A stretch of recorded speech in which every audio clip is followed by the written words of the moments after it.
the people from the neighborhood, and I'm from Philadelphia, I'm from the neighborhood too. I grew up on the playground in South Philadelphia. I'm from the neighborhood, way closer to neighborhood than Barack growing up in Kansas and Hawaii. And I'll tell you, it never dawns on them, John. Kamala, Barack, the meat puppeteers that are running them both, it never dawns on them that maybe African American voters don't want the police defunded, don't want high energy costs or high egg costs. Maybe they don't want the third world redistributed to their neighborhoods, overrunning these crappy public schools that they're forced to go to in these blue cities that have been run by Democrats for 100 years. Maybe it's that. Maybe it's not really about what color Donald Trump is, right? Maybe it's not about that. So, but they're dripping with condescension. They can't get there, and that's why they're panicking, because they're starting to wake up now.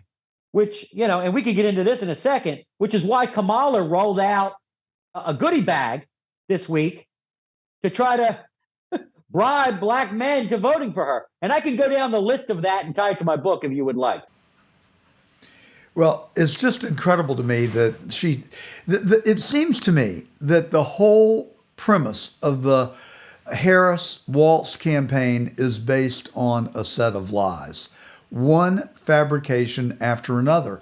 And I would simply say that Vice President Harris, you were the last person in the room. You were the most influential person in the Biden administration, so you claim. If you wanted to do something about decriminalizing weed, how come it hasn't already been done? If you wanted to help sponsor black entrepreneurs, where have you been for the last 4 years? If you wanted to close the border, why did you wait 3.5 years to go there? I mean, it just really seems like one manufactured story after another. First she was Indian, then she was black.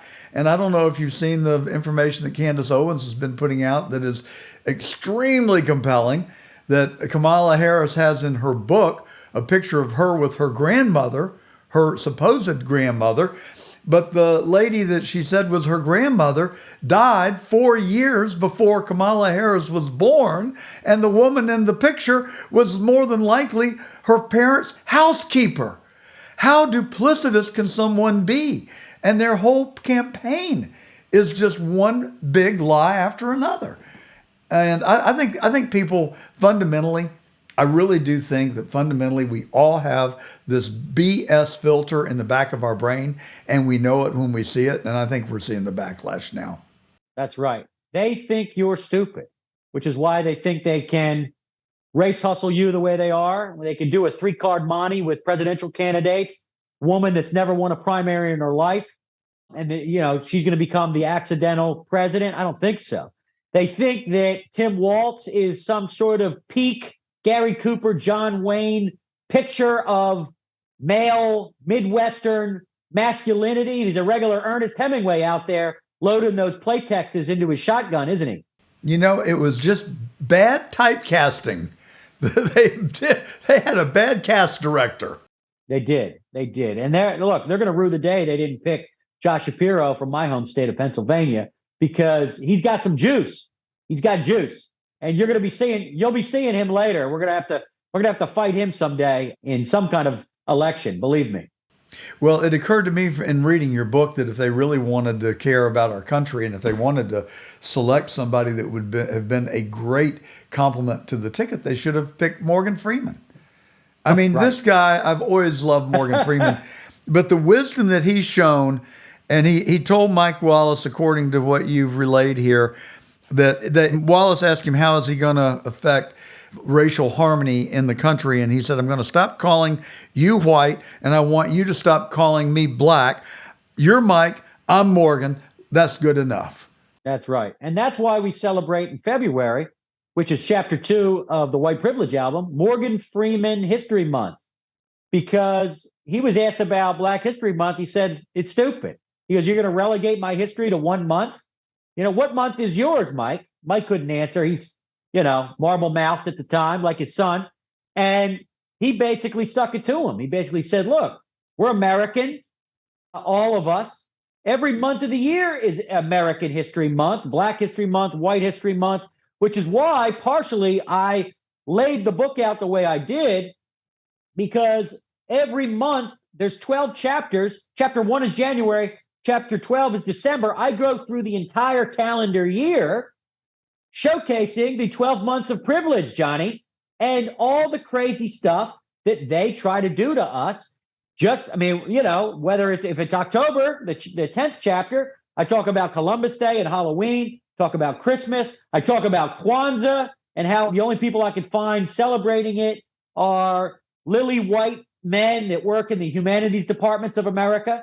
I called Target and I asked them, how many people buy this stuff? You guys, I see you've got all this Kwanzaa propaganda online, probably being made in China. I said, is anybody buying it? He goes, no, nobody bought it. Nobody buys it. Just a virtue signal to keep us from getting sued. So look, that's where we're at. The whitest people in America, they're scared to death. They're scared to death to write a book like this. Even right wingers are afraid to talk about some of this stuff. I don't know why. Maybe they've never, communicated with a minority in their life, but I got news for you. I am in the swamp right now, Swamp Central. I'm in my subterranean homesick alien bunker here beneath the surface in the sewers. And I'll tell you, the sewers are cleaner than the swamp here in the nation's capital. If you go across Northern Virginia, which is some of the richest white people in America, you talk to the minorities there, Vietnamese restaurants, Korean laundromats, Arabs that drive black cars for Uber. They're all voting for Trump. All of the migrants, the different people that have come here, first, second generation American citizens that have come from Asia, South America, the Middle East, they love this man. And they basically said, I'm poor now because of Biden. And it's the white people, John. It's the lily white people. And I make fun of them in the book. I call them the pumpkin spice mafia. They got their Pelotons, they got their Audis, they got their Audi hatchback. They've all got their Black Lives Matter flag flapping off their house in the whitest neighborhood in America. And the signs, John, the signs, the multicolored sign, love is in this house, love is love. In this house, we vaccinate our pets and ourselves 50 times. In this house, we're gonna send a Valentine's Day gift to Hamas. In this house, we don't do midget tossing. That's what it says, right? And they stick it out front of their house, the richest zip code in America, and they feel good about themselves. They feel good.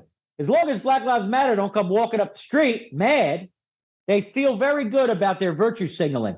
That's what most of this is. You mentioned some of this garbage that Kamala and Timmy Boy rolled out. I got to be honest with you. This agenda looks like it was written by like a racist white liberal trying to figure out what black people like.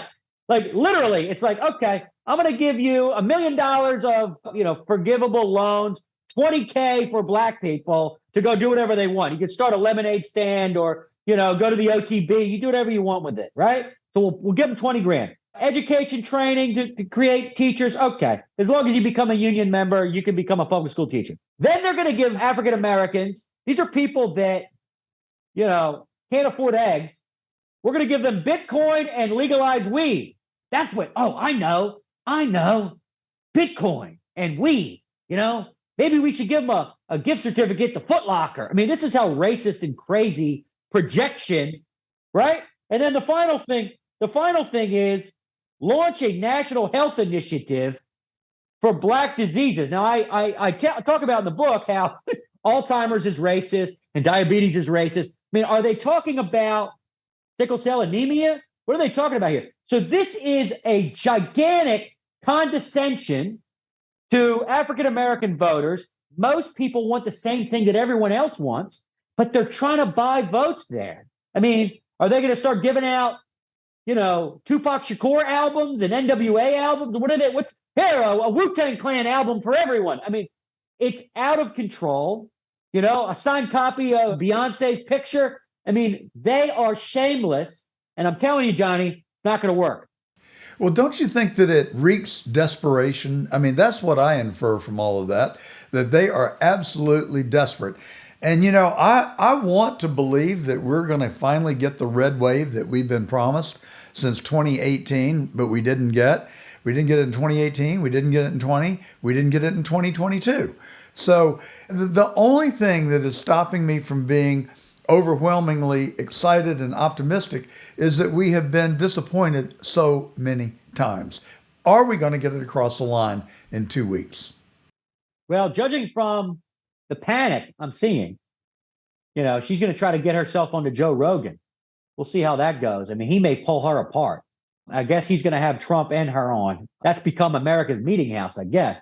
She should come on this show, quite frankly, but she won't. She's afraid. Here's the thing. We don't need a red wave. Well, let's invite her, AJ. You put that in your contract that I haven't gotten yet. Are you kidding me? Are you kidding me? They think I'm the Antichrist. So we don't need a red wave. We need a red, white, and blue wave, because Trump has made the Republican Party more working class, more multi-ethnic across the board.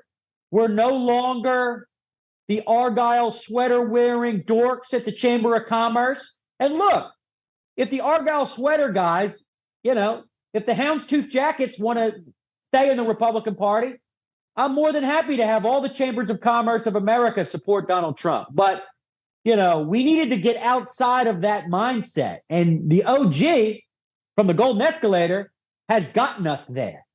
And there's no going back.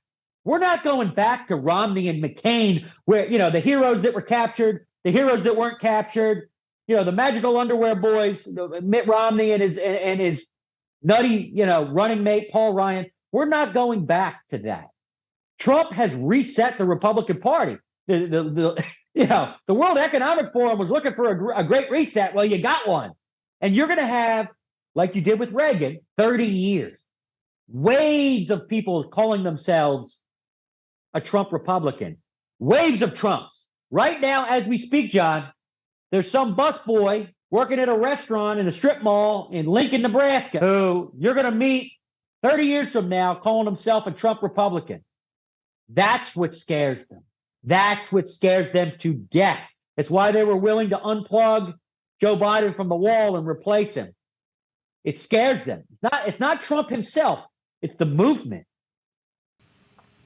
Well, do you think politics has always been this duplicitous and filled full of false narratives? I mean, are we just now waking up to it, or has it been this way for a long time? No, it's always been this way. I mean, it's always been, even before the United States existed, it was, courtesans and in the courts of kings backstabbing each other, the Baron, the Duke, and the Count, trying to get over on each other.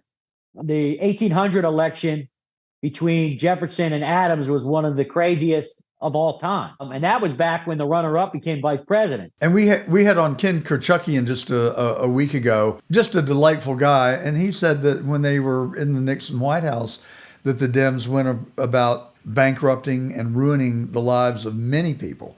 We think of Richard Nixon, but there were a lot of people that got caught up in the tailwinds from it and were destroyed along with him. Sure. If you're swimming in the wake of someone that puts America first, whether it's Reagan, with Oliver North and some of the other stuff that went on, Nixon, Trump, they're going to come after you. They will. It has always been that way. Some of it's reputationally, or they try to get you, bankrupt you. But now, obviously, with lawfare and with big tech, they demonetize you, they shadow ban, they deplatform you. I mean, I'm not trying to draw any type of pattern here, Johnny. Well, I think we've reached a new low, is what I hear you saying. I mean, they played dirty in the past, but they didn't deprive us of our freedom of speech, our right to carry weapons. It was harder. But, I will tell you, whether it was Lincoln or Garfield or McKinley or Teddy Roosevelt or Reagan or Trump, and then Jack Kennedy. Jack Kennedy's the one Democrat in that list that was shot or shot at. There's a pattern there. So whether it's breaking Rand Paul's ribs or shooting Steve Scalise or giving out Brett Kavanaugh's address so that the man, the wacko Bernie Sanders guy with the AR-15 can come find him, there is a pattern there. I don't think most Democrats are down with any of this. But there is a group of people that love globalism and love wokeism then you've got mentally ill people in between, like some of these nuts going after Donald Trump. But when you see 4 phony indictments and 2 phony impeachments and 2 assassins, it tells me that, Trump is over the target of something, like Teddy Roosevelt, like Andrew Jackson, like Lincoln and Reagan. They're disruptors. They're disruptors. And people are afraid of disruptors. Jack Kennedy was a disruptor. Johnson hated him. Hoover hated him. So, make no mistake, disruptors have to deal with history intervening in their times. And you are living history right now with Donald Trump, the first Republican to get the nomination 3 times in a row. Nixon got it 3 times, but not in a row. And I don't think all the surprises have been unleashed yet. So what do you think is going to happen over the next 2.5 weeks? Are you predicting the inevitable October surprise that we've been waiting for? The October surprise may be the self-destruction of Kamala Harris is what. That's exactly it. That's exactly what it. I'm thinking. The October surprise is she has to come out of the bubble wrap and the styrofoam peanuts. And, unbeknownst to ABC, NBC, and CBS, Joe Rogan, a stand-up comic who does commentary for UFC fights, could be her undoing. The October surprise could be, Joe Rogan turning into what Mike Wallace should have been, right? Turning into, Woodward and Bernstein right in front of our eyes. I mean, that is what you may see. She's going to have to creep out there. We'll see. Brett Baer from Fox News is going to interview her either before this broadcast or after. But, she could fall apart right in front of us. She's never been challenged like that, right? And when she is, she does collapse. A.J. Rice is one of the youngest people to ever produce a nationally syndicated radio show, and then went on and followed his boss Laura Ingraham to Fox. So you've seen behind the curtain. Do you think Brett Baer is going to be tough on Kamala Harris, or is he going to play softball? Well, I've never worked for Fox, but I worked for Ingraham on her radio show when she was the most listened to female radio host in the United States. We had 400 stations, and I was her executive producer. A lot of my clients are at Fox: Judge Janine, Pete Hegseth, Laura, and others. And I think Brett Baer knows that he's been given a gift here. Brett Baer's job is to report. His job is to not insert himself. We'll see. He's not an opinion guy, but she's going to get a tough interview. He's no joke, right? And I know there's people on the right that are like, just some rhino at Fox News is going to, throw her a bunch of alley-oops. Believe me, that is not what's going to happen. So this is about the future of the country.